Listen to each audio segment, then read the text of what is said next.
In the still air of the sacristy, the only sounds were the slow dripping of her blood onto the marble floor and the faint whisper of her breathing. In, out, in, out.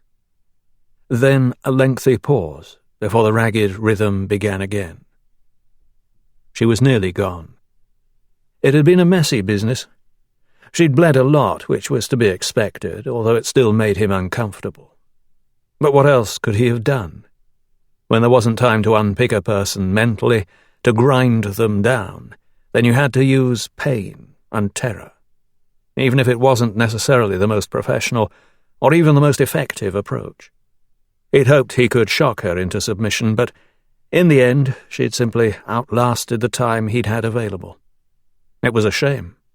Sometimes he only had to put on one of the gauntlets slowly, perhaps making a fist so that the stiff leather creaked as it stretched across his knuckles, and that would be enough.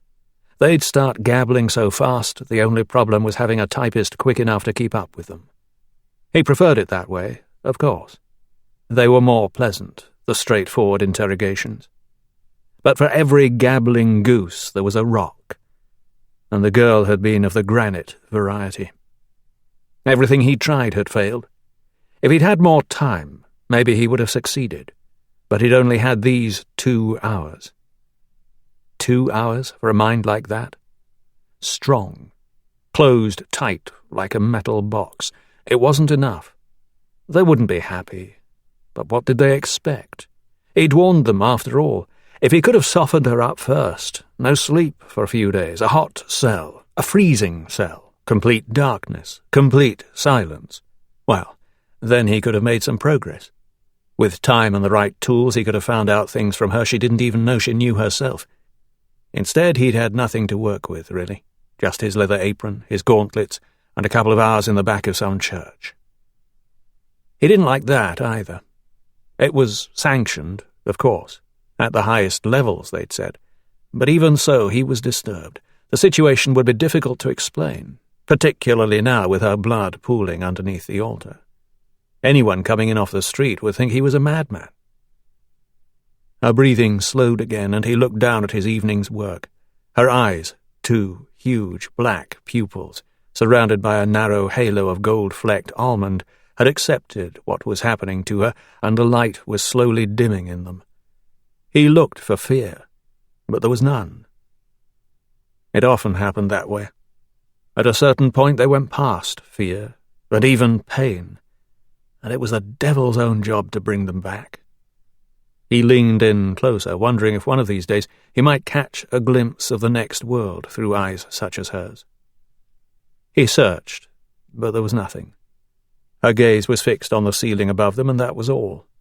There was a painting up there of the saints in heaven, and maybe her gaze was fixed on that. He moved his head forward to block her view, but her eyes just looked straight through him. At least when he was this close to her, the stench was less oppressive. He could still detect the damp, syrupy smell of her blood, but there was also the scent of soap and wet hair, and something about the mixture that reminded him of a child. He remembered it from when his son had been newly born, a warm, happy aroma that had filled his heart. He wondered where she'd found the soap. There was little in the ordinary shops this year. He might get some in a closed shop or a currency shop, but even then it wasn't always available. He puzzled about the soap for a moment and then remembered. She'd probably brought it with her. American soap. Of course, that made sense. Capitalist soap. Still, he was surprised to feel something approaching sympathy for the girl. Tears had washed away some of the blood from her cheeks, and she looked quite beautiful, her delicate nostrils dilating minutely as she breathed. He held his own breath for a moment, irrationally concerned that exhaling might fog those bottomless eyes of hers. He swallowed and then put the emotion aside. This was no time for self-indulgence. From the very first day they drummed into him the dangers of misplaced pity and the mistakes it caused. He'd have to revive her. Make one last effort. He put a finger to her neck. The puke was still there, but barely detectable. He stood up and reached for the smelling salts. There was blood on the bottle. He'd used it twice already, and a part of him wanted to let her go in peace, but he had his instructions, and even if the likelihood she'd tell him anything was remote, there was still a chance. He uncorked the bottle and pulled her head toward him. She tried to twist away from his hand, but the movement was weak.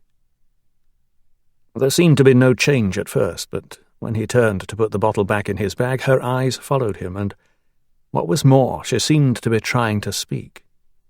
He picked up his knife and ran the blade down along her cheek, cutting skin and material together in his hurry to remove the gag. She coughed as he pulled the cloth away. Blood had smeared her white teeth, and he noted how thin and grey her lips were.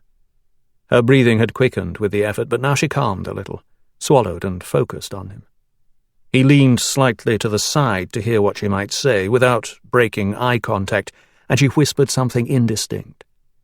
He shook his head and leaned further forward, waiting for her to try again. She took a deep breath, her eyes never leaving his.